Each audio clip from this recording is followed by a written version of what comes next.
स्वागत है आपका एबीपी गंगा देख रहे हैं आप। मैं हूं आपके साथ आस्था कौशिक। अहम खबर से बुलेटिन की शुरुआत करने जा रहे हैं। बस हाईजैकर से पुलिस की मुठभेड़ की खबर आई है। फतेहाबाद में मास्टरमाइंड प्रदीप से मुठभेड़ हुई है पुलिस की, और पुलिस की गोली से प्रदीप गुप्ता घायल हुआ है। आरोपी प्रदीप गुप्ता के पैर में गोली लगी है और हाईजैक मामले में बाकी आरोपियों की तलाश पुलिस इस वक्त कर रही है। इस वक्त की अहम खबर, हाईजैकर्स का सरगना प्रदीप गुप्ता पुलिस के हाथे चढ़ गया है। लेकिन इससे पहले प्रदीप गुप्ता से मुठभेड़ हुई पुलिस की, जिसमें कहा जा रहा है कि पहले गोली प्रदीप गुप्ता ने चलाई, उसके बाद पुलिस ने जवाबी फायर किया।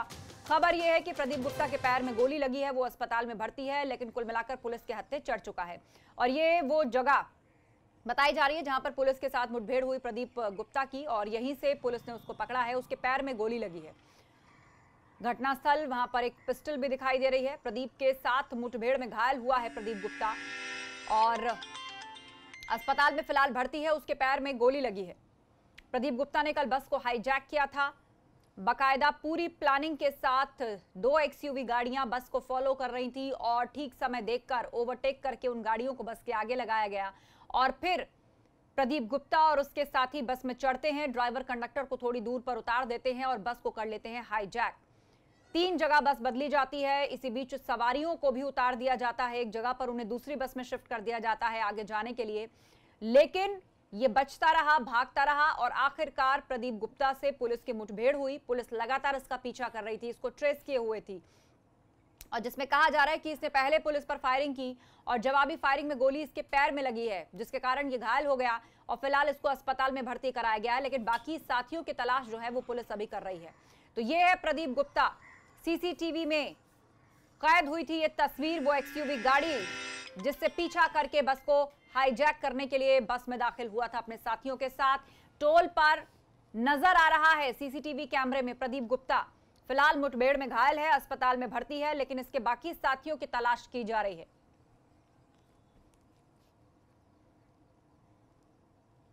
तो बड़ी खबर इस वक्त की हम आपको बता रहे हैं। प्रदीप गुप्ता जिसकी पुलिस के साथ मुठभेड़ हुई, उसके पैर में गोली लगी है। आगे बढ़ते हैं। आज से यूपी विधानसभा का मानसून सत्र 3 दिन के लिए शुरू होने जा रहा है। सुबह 11 बजे विधानसभा की कार्यवाही शुरू होगी। खबर है कि इस सत्र में करीब 16 विधेयकों को मंजूर किए जाने की तैयारी है, लेकिन कोरोना काल के चलते पहली बार सदन में वर्चुअल कार्रवाई होगी, जिसके तहत 65 साल से ज्यादा उम्र के विधायकों को वर्चुअल तरीके से जोड़ा जाएगा, और जो 65 साल की उम्र से कम के सदस्य हैं उन्हें भी मास्क, ग्लव्स के साथ एंट्री मिलेगी। तो यूपी विधानसभा का मानसून सत्र, विधायकों को कोरोना संक्रमण से एहतियात बरतने के पूरे निर्देश दिए गए हैं। मास्क और ग्लव्स पहनकर ही सदन में आने के निर्देश सबको दिए गए हैं। सदन से आते जाते सोशल डिस्टेंसिंग का पालन करना होगा सबको। ये आवश्यक निर्देश सभी विधायकों को दे दिए गए हैं। सुबह 11 बजे विधानसभा की कार्रवाई शुरू होगी। खास बात यह कि जो 65 साल से ऊपर के सदस्य हैं उनको वर्चुअली शामिल होने के लिए कहा गया है, मतलब उनको विधानसभा नहीं आना होगा। दिवंगत मंत्री कमल रानी वरुण और चेतन चौहान को श्रद्धांजलि दी जाएगी। पहले दिन क्या क्या होगा? दिवंगत विधायक पारसनाथ यादव और वीरेंद्र सिंह सिरोही को श्रद्धांजलि दी जाएगी। और ज्यादा जानकारी के लिए रुक करते हैं, शैलेश अरोड़ा हमारे साथ लाइव जुड़ गए हैं। शैलेश, मानसून सत्र की आज से शुरुआत हो रही है। सबसे अहम बात कि कई विधेयक हैं जो आएंगे, जिनको मंजूर किया जाना है, लेकिन क्योंकि कोरोना काल है, सोशल डिस्टेंसिंग और दिशा निर्देशों का किस तरह पालन यहां करवाया जा रहा है? आस्था, देखिए जो हालात है इसमें सोशल डिस्टेंसिंग का पालन कराने के लिए इस बार जो दर्शक दीर्घा है, जो लॉबी है, उसको भी आरक्षित कर लिया गया है, ताकि सभी सदस्यों के बीच में 1 सीट का गैप कम से कम रखा जाए। मास्क अनिवार्य कर दिया गया है। 65 साल से अधिक वाले जो सदस्य हैं उनको वर्चुअली जुड़ने के लिए बोला गया है। बल्कि ये भी है कि अगर 60 साल से ऊपर का कोई है और वो यहाँ पर आने में असमर्थ है, तो वो सिर्फ फ़ोन पर या लिखित रूप से सूचना दे सकता है, और उसकी जो अनुपस्थिति है उसको हटा दिया जाएगा, यानी उपस्थित मान लिया जाएगा। इसके अलावा जो महिला सदस्य हैं उनमें उम्र की बाध्यता को नहीं रखा गया। अगर उन्हें किसी तरह की समस्या है या असमर्थता है तो भी वो सूचित कर सकती हैं। अगर कोई इस उम्र की बाध्यता से अलग कोई भी सदस्य अस्वस्थ है इस हालात में, तो वो भी सूचना दे सकता है, उसको भी छूट रहेगी यहाँ पर आने से सदन में। बात करें 3 दिवसीय सत्र है, और आज का जो दिन है पहला 11 बजे सदन की कार्रवाई शुरू होगी, और आज पहला दिन जो है वो सिर्फ और सिर्फ जो शोकांजलि है देने के लिए आज का दिन होगा, क्योंकि अगर बात करें इस कोरोना काल के बीच में सरकार ने अपने 2 मंत्री खोए हैं। अगर बात करें इसके अलावा 2 विधायक भी हैं जिनका निधन हुआ है। इसके अलावा जो शोकांजलि होगी उसमें इन लोग को शोकांजलि देने के अलावा जो मध्य प्रदेश के राज्यपाल लालजी टंडन उनका निधन हुआ था, उनको श्रद्धांजलि दी जाएगी। वो इससे पहले इस विधानसभा के सदस्य भी रह चुके हैं जब यूपी सरकार में वो कैबिनेट मंत्री हुआ करते थे। इसके साथ ही जो गलवान घाटी में शहीद हुए हैं लोग, वो लोग हैं कि कोरोना संक्रमण काल में जो कोरोना वॉरियर्स थे, जो लोग दूसरों के लिए इलाज करते हुए या किसी अन्य वजह से जिनका निधन हुआ, इन सबको शोकांजलि दी जाएगी और इन सब के बाद आज की जो कार्रवाई होगी उसको स्थगित कर दिया जाएगा। जो बात करें अगर इसके बाद जो विधेयक है जो पारित होने, उनको लेकर जो कार्रवाई होगी वो कल से शुरू होगी। कल जो बीता कल है उसकी बात करें तो मुख्यमंत्री योगी आदित्यनाथ भी मौजूद रहे और यहाँ पर सर्वदलीय बैठक हुई थी। उसमें जो अन्य विपक्षी दलों के नेता थे विधानमंडल के, वो लोग भी शामिल हुए और सब लोगों से एक ही बात कही गई कि देखिए कोरोना का संक्रमण काल है और क्योंकि संवैधानिक बाध्यता है कि 6 महीने में सत्र एक बार आपको बुलाना है, इसलिए इन हालात में भी सत्र को बुलाना पड़ रहा है। लेकिन ये सबसे कहा गया क्योंकि आमतौर पर ये देखा जाता है जब भी सदन की कार्रवाई होती है तो अलग अलग मुद्दों को लेकर सरकार को घेरने की कोशिश होती है, चाहे वो कानून व्यवस्था का मुद्दा हो या इन हालात में ऐसे बात करें तो कई बार कोरोना के इलाज को लेकर लगातार विपक्ष सवाल उठा रहा है। तो कहीं और एक और बड़ा मुद्दा जो इस समय गरमाया हुआ है वो है ब्राह्मण राजनीति को लेकर। तो कहीं ना कहीं इन सारी चीज़ों को लेकर जो सरकार है, जो उनके सदस्य, एक अंदेशा है कि विपक्षी इन मामलों को लेकर घेरने की कोशिश कर सकते हैं और सही बात भी है कहीं ना कहीं कि विपक्षी जो है उनकी रणनीति है भी कुछ ऐसी ही। तो इसे लेकर भी कल बात हुई कि सदन में कार्रवाई जो होगी, जो चर्चा होगी, वो इस बार ऐसी नहीं होनी चाहिए जिससे सोशल डिस्टेंसिंग के नियमों की धज्जियां उड़े। क्योंकि जब पिछली बार हम लोगों ने देखा तो सदन में जो सदस्य होते हैं विपक्षी दलों के, वो आके वेल में बैठ जाते हैं। वो हमारे पीछे हम यहाँ आपको दिखा सकते हैं, विधानसभा है, यहीं पे चौधरी चरण सिंह की प्रतिमा लगी है, इसके बाहर प्रदर्शन शुरू हो जाया करते हैं। तो इस बार साफ ये किया गया है कि यहाँ पर कोई भी ऐसा काम ना करे जो कोविड की जो गाइडलाइंस है उसके प्रोटोकॉल का उल्लंघन करने वाला हो। ये सभी को निर्देश दिए गए हैं और विधानसभा अध्यक्ष ने बताया कि इस मामले में जो विपक्षी दलों के नेता, उन्होंने अपनी सहमति भी दी है और कहा है कि वो पूरा सहयोग करेंगे। दूसरी चीज, इस बार का जो सत्र होगा इसमें कोविड को लेकर भी चर्चा होगी। जो विपक्षी दल है उनसे भी सुझाव मांगे गए हैं। देखिए विपक्षी लगातार सवाल उठा रहे हैं कि जो हालात है वो सरकार काबू नहीं कर पा रही है। तो अब सरकार ने कहा है कि सदन है, खुली चर्चा का मंच है, बात कीजिए आप कोविड को लेकर, लेकिन सिर्फ सवाल मत उठाइए, सुझाव भी दीजिए। तो बिल्कुल बिल्कुल। और एक सकारात्मक चर्चा हमें इस सत्र के दौरान आने वाले दिनों में और इस समय में दिखाई दे, यही उम्मीद भी जनता कर रही है। क्योंकि सत्र होते ही इसीलिए है कि जनता से जुड़े हुए कामकाज और फैसले सही रहते समय के साथ इसमें लिए जा सके। बहुत बहुत शुक्रिया शैलेश, आप नजर बनाए रखें, आगे भी आपसे चर्चा करेंगे। तो कोरोना से बचने के लिए खास दवा खाने की सलाह, लखनऊ में लोगों को आइवरमेक्टिन खाने की सलाह अब दी गई है। होम आइसोलेशन में 3 दिन तक दवा खाने की सलाह दी जा रही है। सीएमओ ने कहा है कि ये टैबलेट काफी मददगार है। स्वास्थ्य विभाग दे चुका है टैबलेट को हरी झंडी। आइवरमेक्टिन ये नई दवा है जो कि होम आइसोलेशन में 3 दिन तक कोरोना पेशेंट्स को खाने की सलाह दी जा रही है और सीएमओ ने कहा है कि ये टैबलेट काफी मददगार है।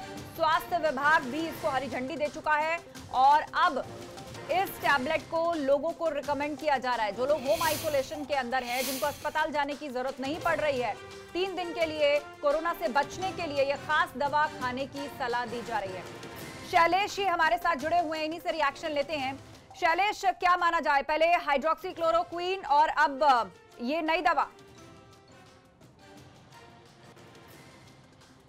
आस्था, देखिए 9 अगस्त को शासन ने इस आइवरमेक्टिन टैबलेट को अनुमति दी थी। एक पूरा पैनल बना था स्वास्थ्य विशेषज्ञों का, डॉक्टर्स का, और उन लोगों ने जो पूरे विश्व में रिसर्च हो रहे उसके आधार पर यह दवा सजेस्ट की थी कि आइवरमेक्टिन टैबलेट का इस्तेमाल किया जाना चाहिए क्योंकि इसके साइड इफेक्ट्स बहुत कम है। अगर गर्भवती महिलाओं को, धात्री महिलाओं को छोड़ दिया जाए या कुछ और खास पेशेंट्स हैं उनको छोड़ दिया जाए तो इस जो छोटे बच्चे हैं तो इस दवा को लोगों को इस्तेमाल करने दिया जा सकता है और इसके सकारात्मक परिणाम भी दिख रहे हैं। लेकिन कल जो सीएमओ ने आदेश दिया उस पर एक हम ताज़ा अपडेट और देना चाहेंगे। इस मामले में डीजी हेल्थ जो है उत्तर प्रदेश के, उनका कहना है कि सीएमओ ने जो दवा बताई वो गलत नहीं है, लेकिन जिस तरह से सजेस्ट किया है वो अधूरी जानकारी है। क्योंकि जो 9 अगस्त का शासनादेश है उसमें कोविड पेशेंट्स के लिए, जो कोविड पेशेंट्स के संपर्क में आए, उनके प्राइमरी कॉन्टैक्ट्स है, उनके लिए एक निर्धारित उसकी मात्रा रखी गई है कि किसको कितनी दवा खानी है, कितने वजन के हिसाब से शरीर के कितने मिलीग्राम दवा का इस्तेमाल करना है। लेकिन जो कल सीएमओ की तरफ से आदेश दिया गया है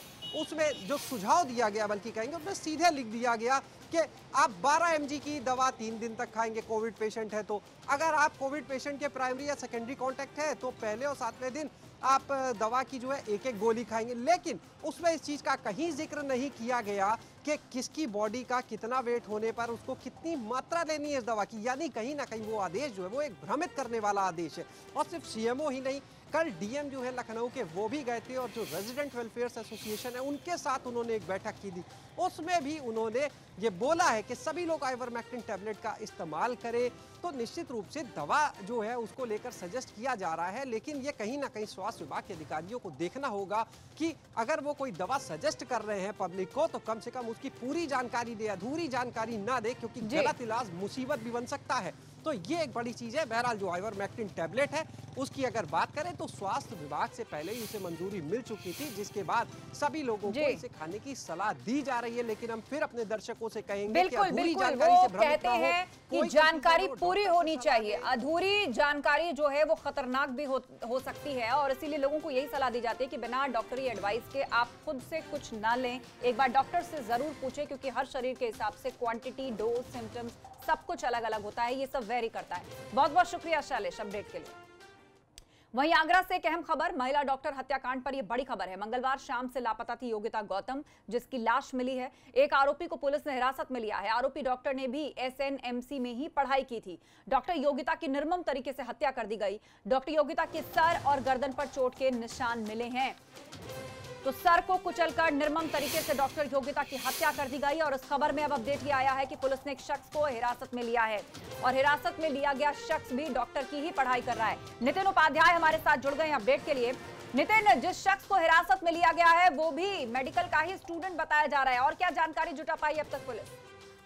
देखिए, डॉक्टर विवेक तिवारी को पुलिस ने हिरासत में लिया है। एसएनएमसी में वो इस साथ में उसने पढ़ाई की है डॉक्टर योगिता गौतम के साथ, जिसकी निर्मम तरीके से हत्या कर दी गई। और आरोपी डॉक्टर तिवारी की गाड़ी जो सीसीटीवी कैमरे में कैद हुई, तो पुलिस को इस पूरे केस में लीड मिली और उसमें फिर पुलिस ने इसमें जब इन्वेस्टिगेशन को आगे बढ़ाया तो प्रयुक्त गाड़ी और अन्य सामग्री को बरामद कर लिया है। डॉक्टर तिवारी का इकबालिया जुर्म कबूल करने का जो बयान है वो भी अब सामने आ चुका है। कुल मिला के डॉक्टर मित्रा को लंबे समय से परेशान और मारने की धमकी दे रहा था। एक तरफा ये जो कहा जाए प्यार का जो प्रसंग है, उस तरीके का जो मामला सामने आ रहा है। और जो आरोपी डॉक्टर है जिसको पुलिस ने आपने गिरफ्तार किया है, वो इस समय जालौन में मेडिकल ऑफिसर के पद पर तैनात है और कल बहुत ही निर्मम तरीके से डॉक्टर योगिता की हत्या कर दी गई थी और शव बमरौली कटारा के पास जाकर मिला था और भारी वजनदार लकड़ी उस पर रखी हुई थी। पूरे दिन पुलिस इस शव की शिनाख्त करती रही थी, लेकिन पता नहीं चल पाया था। और जब रात में इन्वेस्टिगेशन तेज हुआ तब ये पूरी चीजें निकलकर सामने आई और जिसमें सीसीटीवी फुटेज में डॉक्टर तिवारी की जो गाड़ी है वो निकल देखी गई और उसके आधार पर, शक के आधार पर जब उसकी पूछताछ की गई, उसको ग्रिल किया गया, तब ये पूरा प्रकरण खुलकर सामने आया। डॉक्टर योगिता तिवारी की जो हत्या हुई है वो नजफगढ़ दिल्ली की वो रहने वाली शिवपुरी की और परिजनों का कहना है कि लंबे समय से वो डॉक्टर योगिता को इसी तरह से डॉक्टर विवेक तिवारी इस तरीके से परेशान कर रहा था। कुल मिलाकर पुलिस ने पूरे मामले का खुलासा कर दिया है, लेकिन कहीं कहा जाए कि डॉक्टर योगिता जो काफी कहा जाता है कि बहुत ही योग्य और व्यवहार कुशल एक डॉक्टर थी, एमएस कर रही थी और आगरा में लंबे समय से प्रैक्टिस कर रही थी एसएनएमसी में। उनकी मौत से हर कोई हतप्रभ है, लोग हैरान। वाकई में अपने आप में इस खबर ने सबको झकझोर कर रख दिया। एक होनहार डॉक्टर मेडिकल की पढ़ाई के लिए आती है और इतनी निर्मम तरीके से जिसकी हत्या कर दी जाती है। फिलहाल आरोपी विवेक तिवारी को भी पुलिस ने पकड़ लिया है और धमकी दे रहा था। घर वालों का भी कहना है कि लगातार परेशान कर रहा था। लेकिन नितिन, इस बारे में पता लग पाया है कि कितने दिन से आखिर लापता थी डॉक्टर योगिता और क्या इस बारे में कोई रिपोर्ट दर्ज हुई थी? देखिए, डॉक्टर योगिता तिवारी का जो शव है वो कल ही मिला था और कल ही उसके लापता होने की सूचना आई थी और ऐसे में उसकी लगातार उसको ढूंढा जा रहा था। पूरे दिन से वो गायब थी और ऐसे मेडिकल कॉलेज में पीजी कर रही डॉक्टर योगिता का जब सिर कुचल कर हत्या हुई और ग्रामीणों ने जब पुलिस को सूचना दी बमरौली कटारा थाना डॉकी देहात का एक गाँव है वहाँ, और वहाँ जब पुलिस पूरे दिन उसकी शिनाख्त करती रही और जिस तरीके से उसको मारा गया है वो काफी कहा जाए बहुत ही निर्मम तरीके से उसकी हत्या की गई है। तो ऐसे में पुलिस लगातार यही तफ्तीश कर रही थी कि आखिर एक महिला डॉक्टर जो राजा मंडी में रहती है, एसएन मेडिकल कॉलेज में पीजी की तैयारी कर रही है, वहाँ वो रेजिडेंट डॉक्टर के तौर पर भी काम कर रही है, और उसका शव कई किलोमीटर दूर बमरौली कटारा गांव में कैसे पहुंचता है। लेकिन जब सीसीटीवी की शिनाख्त की जाती है और तमाम चीजों पर आगे बढ़ा जाता है, पूछताछ की जाती है डॉक्टर योगिता के साथ जितने भी काम करने वाली जो लेडी डॉक्टर है, स्टाफ है, तमाम लोगों से, इसके बाद पुलिस को पूरा इस बात को लेकर तस्दीक होती है कि डॉक्टर जो विवेक तिवारी जो इसका साथ में ही पढ़ाई कर चुका है, जालौन में मेडिकल ऑफिसर है, वो लंबे समय से इसको परेशान कर रहा था और इस वजह से चीजें हो सकता है कि उसने इस घटना को अंजाम दिया हो। जब उससे पूछताछ की गई, उसकी लोकेशन देखी गई, तो पूरी तरीके से उसकी सीढ़ियां मतलब कड़ियां जुड़ती चली गई और आखिरकार जो है पुलिस आरोपी तक पहुंच गई। बहुत बहुत शुक्रिया नितिन अहम अपडेट के लिए। यहाँ रुक रहे एक छोटे से ब्रेक के लिए, फौरन लौटेंगे, आप कहीं मत जाएगा।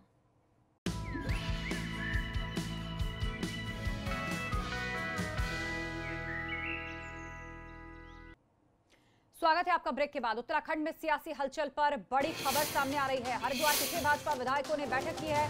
कई घंटे 6 बीजेपी विधायकों की ये बैठक हुई है। सूत्रों के हवाले से ये बड़ी खबर है। अलग से बैठक करने से बढ़ी है सियासी हलचल। दरअसल 11 विधायकों को न्योता था, जिनमें से 6 उपस्थित हुए और 6 लोगों ने बैठक की है। बड़ी खबर इस वक्त उत्तराखंड से आ रही है। 6 घंटे तक बैठक चली। अलग से बैठक करने से सियासी हलचल तेज हो गई है। 11 विधायकों को बुलाया गया था, लेकिन 6 ने इस बैठक को अटेंड किया है। हरिद्वार में ये मीटिंग हुई है।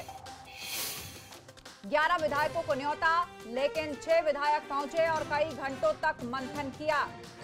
बैठक से हरिद्वार की राजनीति में जो हलचल है वो तेज हो गई है। कई तरह की संभावनाएं, कई तरह के सवाल उठ रहे हैं अब कि आखिर क्या जरूरत पड़ी 11 विधायकों को अलग से मंथन करने की या बैठक करने की, जबकि ये ना तो कोई पार्टी से संबंधित कोई बैठक थी, ना ही प्रशासनिक कार्य से संबंधित बैठक थी। 6 विधायकों ने इसमें हिस्सा लिया है।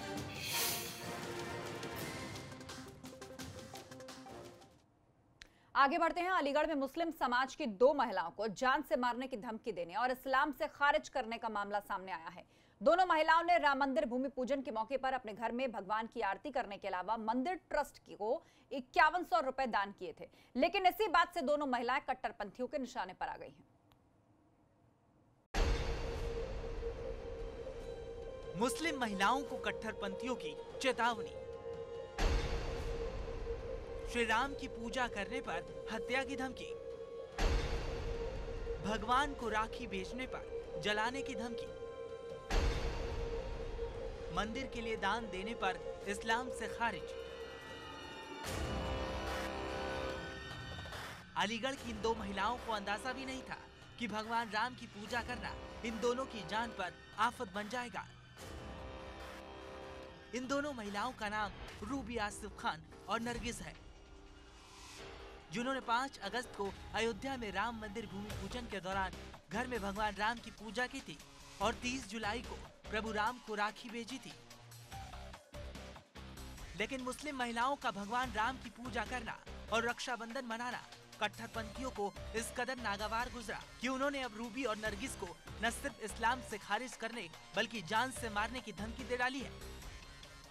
श्री राम मंदिर बनने की खुशी में 5 तारीख को मैंने अपने घर में पूजा अर्चना कराई थी अपने परिवार के साथ में, और कुछ मेरी मिलने वाली हैं महिलाएं, उनके साथ में मिलके कुछ लोगों का उसको लेकर विरोध चालू हो गया और उन्होंने मेरे पर्चे मस्जिदों में बढ़वाए, हाथी वाले पुल के नीचे और बाहर रोडों पे चिपकाना चालू कर दिए, बढ़वाना।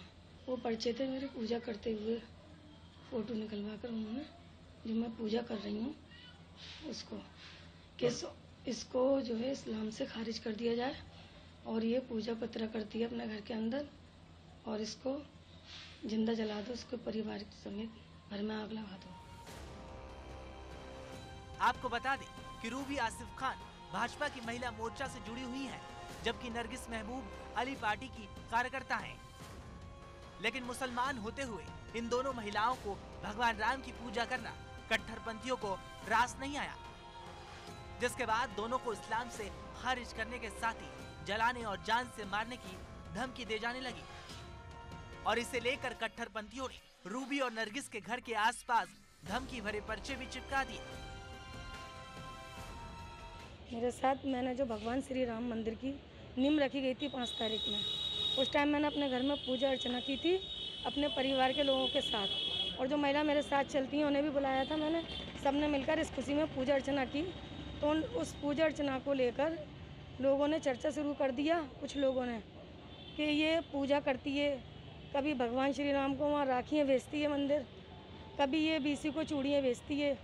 तो मैंने चूड़ियाँ इसलिए भेजी थी कि एक छात्रा को उन्होंने हिजाब पहनाने की धमकी दी थी, तो मैंने इस विरोध में चूड़ियाँ दी थी उनको। लेकिन ये लोग खिलाफत में मेरी इसलिए उतर आए कि मैं हक की लड़ाई लड़ रही हूँ, बेहक की नहीं, हक की लड़ रही हूँ। मैं चाहती हूँ सभी बहन बेटियों को इंसाफ मिले। मैं चाहती हूँ कि मुझे इंसाफ मिले और इनके खिलाफ सख्त से सख्त कार्रवाई हो। इन लोगों ने मुझे धमकी दी है। क्यों धमकी दी है आपको? मुझे पूजा के लिए कि पूजा क्यों करी इसने भगवान श्री राम की। मुस्लिम कट्टरपंथियों की तरफ से लगातार मिल रही ऐसी धमकियों के बाद भाजपा के स्थानीय नेताओं और अपने परिवार वालों के साथ रूबी आसिफ खान और नरगिस अलीगढ़ के दहलीगढ़ थाने पहुंची और धमकी देने वालों के खिलाफ एफआईआर दर्ज करवाते हुए ऐसे लोगों के खिलाफ सख्त कार्रवाई करने की मांग की, जिस पर पुलिस ने मामला दर्ज करते हुए कार्रवाई का भरोसा दिया है। इन महिला का कहना यह था कि राम जन्मभूमि के दौरान 5 तारीख को इनके द्वारा अपने घर पे पूजा अर्चना की गई थी और इसी संबंध में मुस्लिम समुदाय द्वारा दिनांक 17/8 की शाम को पर्चे बंटवाए गए कि इनका इस्लाम से बहिष्कार किया जाए। इसलिए इनको अपना जान माल का खतरा है। इस संबंध में थाना दहलीगढ़ पे अभियोग पंजीकृत करा के कार्रवाई की जा रही है। फिलहाल पुलिस इस मामले की जांच कर दोनों महिलाओं को धमकी देने वालों की तलाश में लग गई है, लेकिन मुस्लिम महिलाओं के गैर मजहब के प्रति सम्मान और आस्था दिखाने पर धमकाने के इस मामले में सेक्युलरिज्म की दुहाई देने वालों ने चुप्पी साध रखी है। अलीगढ़ से एबीपी गंगा के लिए प्रदीप की रिपोर्ट।